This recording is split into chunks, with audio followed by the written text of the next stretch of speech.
আজকের এই ভিডিওটাতে আমার সোফার দাম সহ বিস্তারিত আজকের এই ভিডিওতে তোমাদের সাথে আমি শেয়ার করব। অনেক আগেই বলার কথা ছিল কিন্তু আমি একদম ভুলে গেছিলাম আপুরা, অনেক অনেক সরি। তোমাদের কাছে মাপ চেয়ে নিতেছি, প্লিজ তোমরা আমাকে মাপ করে দিও। আমি ভুলে গেছিলাম, একটা ভিডিওতে তোমাদের সাথে আমি শেয়ার করতে চাইছিলাম কিন্তু সেই ভিডিওতে করা হয়েছিল না, ভুলে গেছিলাম। আর সেই ভিডিওতে বলছিলাম যে এর পরের ভিডিওতে বলবো, তারপরে দেখলাম আমি একদমই ভুলে গেছি। তো আজকে আবার হঠাৎ করেই মনে পড়ে গেছে, তো ভাবলাম যে আজকের ভিডিওটাতে শেয়ার করি। হ্যালো এভরিওয়ান, আসসালামু আলাইকুম আমার প্রিয় আপুরা, তোমরা কেমন আছো? আশা করি সবাই ভালো আছো। আলহামদুলিল্লাহ, তোমাদের দোয়ায় এবং আল্লাহর অশেষ রহমতে আমিও ভালো আছি। নাজনীন ব্লগ চ্যানেলে আরও একটা নতুন ভিডিও দেখার জন্য তোমাদের সবাইকে স্বাগত জানাইতেছি। আশা করি বরাবরের মতো আজকের ভিডিওটা আপনাদের কাছে ভীষণ ভালো লাগবে। যদি ভালো লাগে প্লিজ একটা লাইক দিয়ে আমার পুরো ভিডিওটার পাশে থাকার অনুরোধ রইল। আর যদি কোনো নতুন আপু বা ভাইয়া আসো আমার ভিডিওটাতে, প্লিজ চ্যানেলটা সাবস্ক্রাইব করে অল নোটিফিকেশনটা ক্লিক করে রাখো। এতে করে যখনই আমি একটা নতুন ভিডিও আপলোড করব তোমাদের মোবাইলে নোটিফিকেশন পৌঁছে যাবে আর সময় করে তোমরা আমার ভিডিওটা দেখতে পারবা।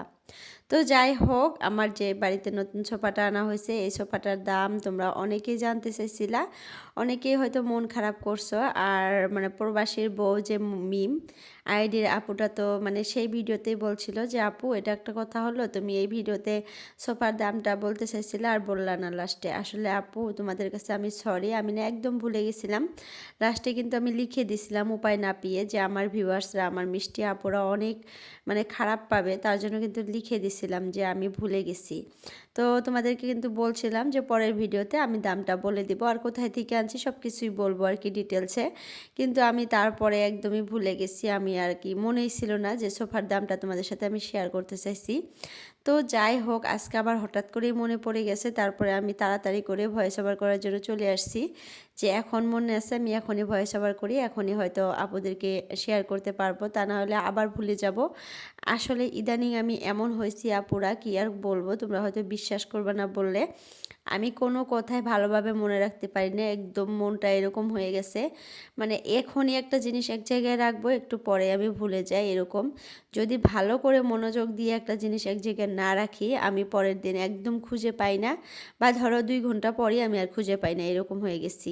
তো সেই ক্ষেত্রে এই ব্যাপারটা ওরকমই হয়েছে, ওই ভিডিওটাতে বলতে চাইছিলাম ভুলি নেই, তারপরের ভিডিওতে বলতে চেয়েছিলাম সেটা আর মনেই ছিল না, ভুলে গেছিলাম। তো যাই হোক, দেখো সকালে উঠে ঘুম থেকে উঠে আগে ব্রাশ করে তারপরে মেশিন থেকে কাপড়গুলো বের করে রোদে দিয়ে দিলাম, অনেক রোদ উঠে গেছে। তারপরে গাছগুলোতেও পানি দিয়ে দিলাম। আর এখানে দেখো আমার গাঁদা ফুলের চারাগুলো কি সুন্দর করে হয়েছে, একদম ছোট ছোট। জানি না তোমরা ক্যামেরাতে দেখতে পাইতেছো না নাই, কিন্তু আমি একটু একটু করে দেখাইলাম। আর ওইখানে কিন্তু ভেন্ডি গাছও হয়ে গেছে, ভেন্ডির চারাও আর কি জ্বালিয়ে গেছে, তোমরা হয়তো দেখছোই, আমি ভিডিওতে কিন্তু শেয়ার করলাম। আর বেগুন গাছগুলোও কিন্তু মাশাআল্লাহ ওই সাইডের বড় বড় হয়ে গেছে আর অনেকগুলা ফুল আসছে। তো অনেক পানি টানি দিতেছি, সার দিতেছি, হয়তো খুব তাড়াতাড়ি বেগুনও ধরবে, কারণ অনেক ঝোপা ঝোপা আর কি ফুল আসছে। তো আমার কিন্তু অনেক ভালো লাগতেছে, নিজে লাগানো গাছ থেকে একটা সবজি টবজি তুলে খাইলে কিন্তু অনেক ভালো লাগে।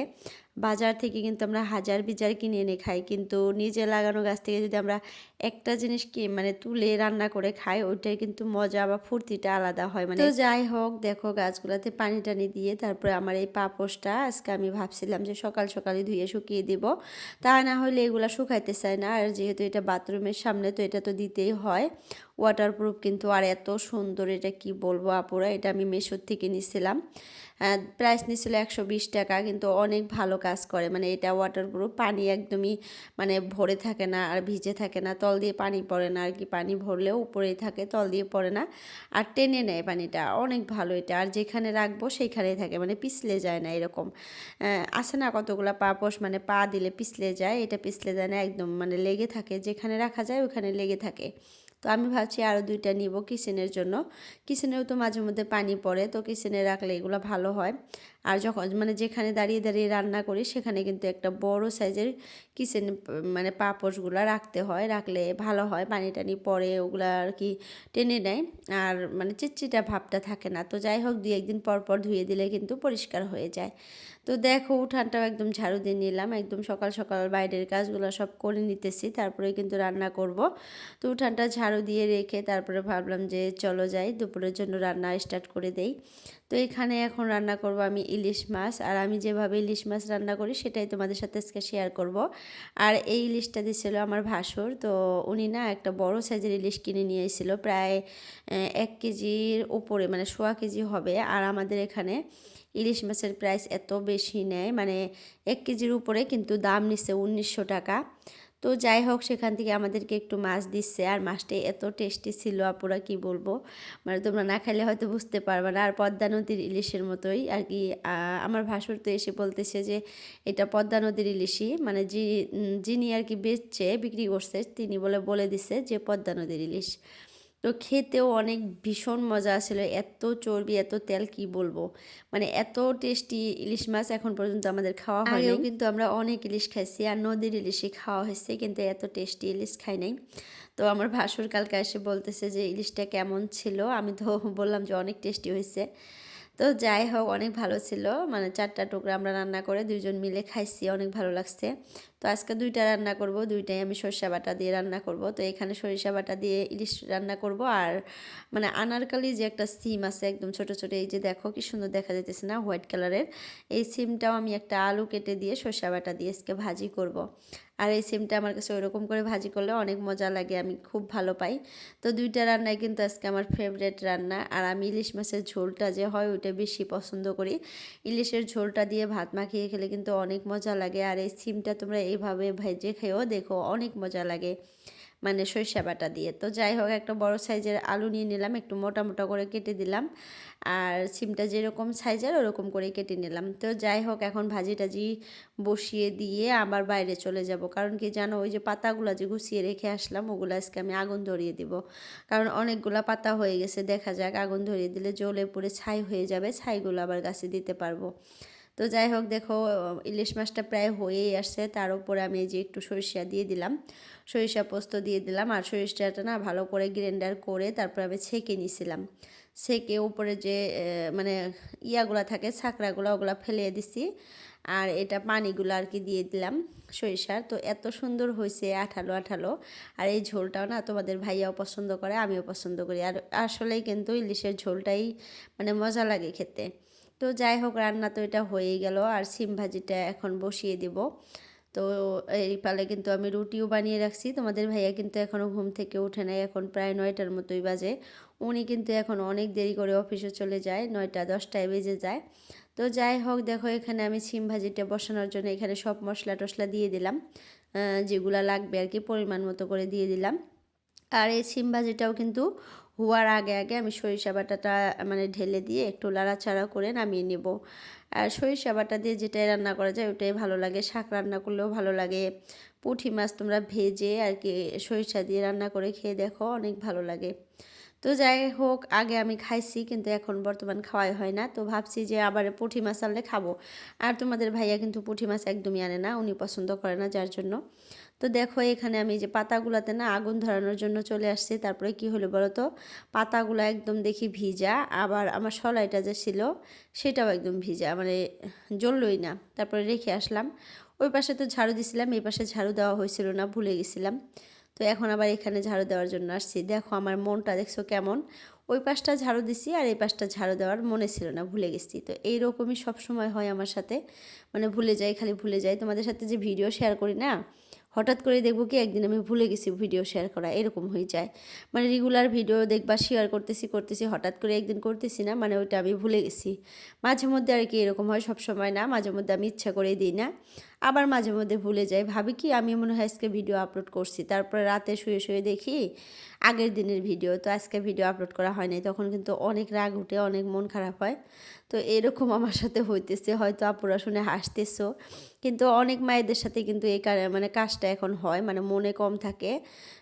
কি আর বলবো, এটা সাইকোলজি বলে না কি, মেন্টালি কোনো মানে ইয়া হয় জানি না, কিন্তু আমার এরকম হয়েছে। আগে কিন্তু এরকমটা ছিলাম না, এখন বর্তমানে এরকম হয়ে গেছি।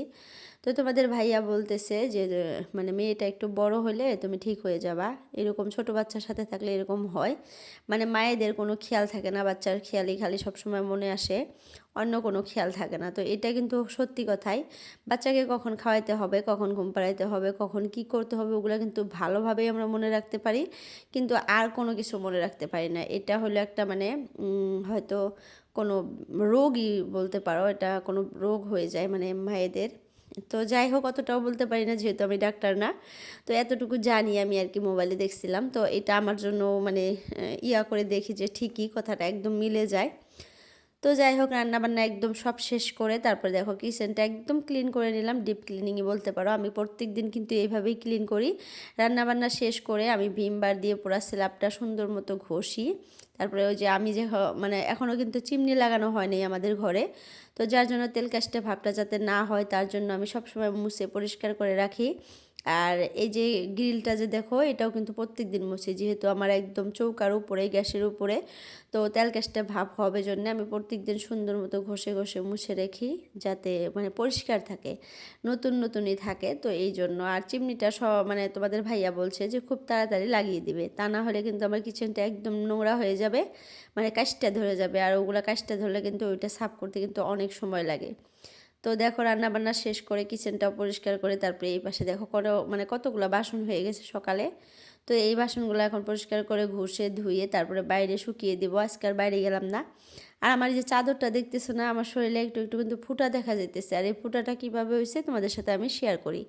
একদিন আগুন ধরাইছিলাম ঠান্ডার দিনে আর কি, অনেক যখন ঠান্ডা ছিল বাইরে আগুন তাপাইতেছিলাম বসে বসে, আর একটা আগুনের আংড়া মানে ছিটকে এসে আমার মানে চাদরটাতে পড়ে গেল, আর পড়ে ওই রকম ফুটা হয়ে গেল। আর সম্পূর্ণ চাদরটাই কিন্তু ভালো আছে, ওইটুকু ওইরকম হয়ে গেছে, কিন্তু আমার না এই চাদরটা পরে অনেক মানে আরাম লাগে।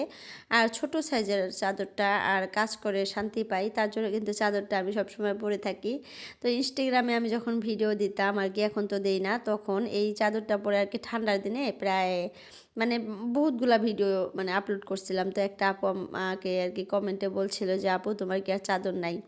তো যাই হোক হয়তো মানে একটা মানুষ একটা জিনিস দেখলে কেমন করে যে কমেন্ট করে আমি জানি না, মানে দেখতে দেখতে ভাবে যে নাই মনে হয়, কিন্তু নিজের একটা করে না। আমি যে ইনস্টাগ্রামে ভিডিও আপলোড করছিলাম আমি তখন কিন্তু স্টাইল করে বা ওইরকম করে প্রফেশনালভাবে ভিডিও আপলোড করি না, যেমন বসে থাকছি অমনই একটা ভিডিও করে মানে আপলোড করে দিচ্ছি। তো আমি তো প্রত্যেক দিন এই চাদরটাই পরেছিলাম, এই চাদরটা পরে ভিডিও আপলোড করছিলাম, তো সেখানে আপুটা ওইভাবে বলছিল। তো একটা চাদর কি মানুষের থাকে বলো, যতই গরিব হোক তাও কিন্তু দুইটা বা তিনটা থাকে, বা দুইটা থাকে, একটা তুলে রাখে একটা বাইরে পড়ে। তো আমরা কি সবসময় সেজে গুজে বাড়িতে থাকি? কত টাইমে মানে যেরকম থাকি নর্মালি ওইরকমই কিন্তু আমরা সবসময় শেয়ার করি। এই যে ব্লগগুলো যে দেখো তোমরা, এগুলো কিন্তু আমরা নর্মাল বাড়িতে যেভাবে থাকি ওইটাই কিন্তু তোমাদের সাথে শেয়ার করা হয়। তো স্টাইল করে তো আর মানে মেকআপ সেকআপ করে প্রত্যেক দিন এক এক দিন এক এক রকমের ড্রেস পরে আমরা তো আর ওইরকম প্রফেশনাল মানে এখনও ইউটিউবার বা কোনো কন্টেন্ট ক্রিয়েটার হই নাই, তাই না? আর সেগুলো হইলেই বা কি বলো, আমরা যেভাবে বাড়িতে থাকি সেটাই তো তোমাদের সাথে শেয়ার করি, তাই না? তো সেখানে আর স্টাইল করে বা ওইরকম দেখানোর কি আছে, মানুষের সাথে শো আপ করার কি আছে, যেরকম আছে ওইরকমই আমি ভালোবাসি তোমাদেরকে দেখাইতে, আর তোমরা অনেক পছন্দ করো, এতে আমি অনেক খুশি। তোমাদেরকেও আমি যেরকম ভালোবাসি তোমরা আমাকে সেম টু সেম ভালোবাসা দাও, এটা জেনে আমার আরও ভালো লাগে। তো যাই হোক কিচেনের কাম করে কিচেন পরিষ্কার করে বাসন টাসন ধুয়ে বাইরে শুকিয়ে দিলাম, একদম রান্নাবান্নার সব কাজ কমপ্লিট করে আসলাম আমি ড্রয়িং রুমটা সাফা করার জন্য। তো এই যে আমার সোফাটা কিন্তু মানে ভিডিওতে কেমন জানি কালার দেখা যায়, কিন্তু একদম পিঙ্কি কালার, মানে পিঙ্ক পিঙ্ক কালার, কিন্তু দেখতে সুন্দর লাগে, সামনাসামনি দেখতে ভালো লাগে, কিন্তু ভিডিওতে কিন্তু কোনো কোনো জিনিস আছে এরকম দেখতে লাগে।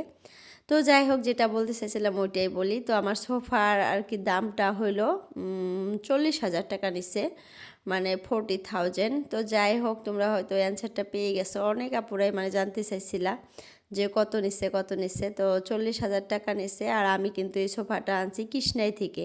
তোমরা কৃষ্ণাই চিনো না নাই জানি না, গোয়ালপাড়াতে আছে আর কি কৃষ্ণাই, গোয়ালপাড়া ছেড়ে যেতে হয়, একটু আগিয়া ছেড়ে যেতে হয়। তো আমি অতটাও কিন্তু ওই জায়গাটা চিনি না, তোমাদের ভাই আমাকে বলছে। তো কৃষ্ণাই থেকে আনছি। তোমরা যদি এখান থেকে কেউ ফার্নিচার আনতে চাও আর কি আসাম থেকে, কৃষ্ণায় কিন্তু অনেক সুন্দর সুন্দর ফার্নিচার আর একটু কম প্রাইজেই পাওয়া যায়, মানে রিজনেবল প্রাইজের মধ্যে অনেক সুন্দর কোয়ালিটির ফার্নিচার পাওয়া যায়। খালি সোফা বলে না, অনেক ফার্নিচার পাওয়া যায়, যত ফার্নিচার তোমরা নিতে চাও ঘরের জন্য A to Z একদম সব পাবা ওখানে। তো তো ব্যাগ ভর্তি টাকা নিয়ে যাবা, আর মন পছন্দ যেটা যেটা চাই ওইটা ওইটা নিয়ে আসবা। তো যাই হোক মজা করলাম আপুরা। তো যা মানে তোমরা যদি নিতে চাও যাইতে পারো, ওখান থেকে যায় কিন্তু সুন্দর সুন্দর ফার্নিচার আনতে পারবা। তো আজকের জন্য ভিডিওটা এতটুকুই রাখলাম। সবাই সুস্বাস্থ্য কামনা করে আজকের জন্য বিদায় নিলাম। বাই বাই, আল্লাহ হাফিজ।